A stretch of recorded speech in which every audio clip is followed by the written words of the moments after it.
Welcome to the 86 Kitchen. I'm Suman, and today we are going to hit the basics of making a banana bread. Most of the times we end up not having the desired moist texture of having the right banana bread. However, today I'm going to share with you some of the most easiest and best techniques of achieving the right texture in a banana bread. So let's get to it.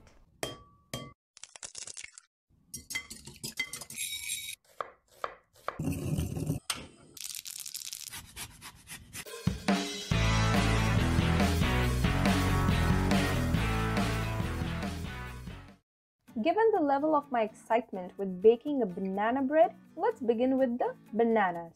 Duh! I have here 4 pieces, one that is frozen. Yes, you can freeze them, and they would be perfect for storing and using later for this type of recipe. Also, you want to choose the bananas that would have black spots on them, which means they're perfectly ripe. If you're wondering to use organic or conventional bananas, doesn't matter. Just one golden rule to stick to: use ripe bananas. As for the peel, they're perfect fertilizers for your plants, so chop them and feed it to your soil. Next, all we're going to do is smash and break down the bananas using a whisk. We're just going to then whisk until the fragments separate and leaving some chunks. In goes half a cup of vegetable oil and 2 eggs. Then we add first half of the 2% milk. And we give our wet ingredients a good whisk until they're all combined. Next, adding the dry ingredients. We add 1/3 cup of whole wheat flour, 1 teaspoon baking soda, half a teaspoon salt, half teaspoon cinnamon, and then give this a really good sift. Sifting is going to help in good aeration. It is very important to not overmix or go crazy on whisking the batter. You really want to, for the most part, fold in the mixture lightly.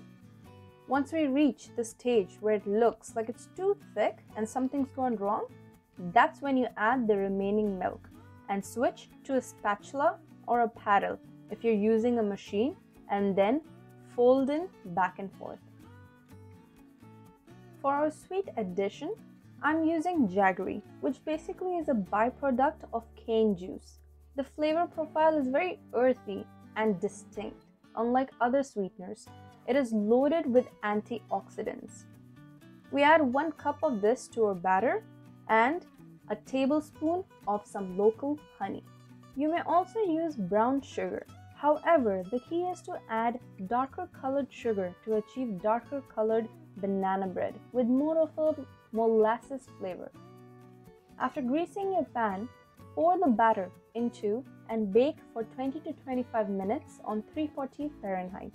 So now that we have covered the basics, let's get a little fancy. We're going to add chocolate and walnuts to make chocolate banana bread and walnut banana bread. To the same recipe, split it into half and add 1/2 cup of chocolate and 1/2 cup of walnuts. While I attempt to pour both of this at the same time, guys, this recipe is so on point that you're not going to miss a mark and have everyone wondering how come it is so flavorful and so moist. There are 2 important factors to make a moist banana bread. One, to have bananas as ripe as possible, and second, to avoid white sugar. Stick to brown sugar, jaggery or honey. Another important tip, do not open and close your oven every single time unless you really have to. A fun fact I came across is that culinary historians believe banana bread came into existence during Great Depression, where home cooks didn't want to throw overripe bananas, and then just decided to go on a baking banana bread spree. There you go, a baking spree worth it. Thank you for watching this video. I hope you guys enjoyed it. We're going to take this banana bread and turn it into a French toast for my next video. So do share and subscribe to my channel, and see you guys next time.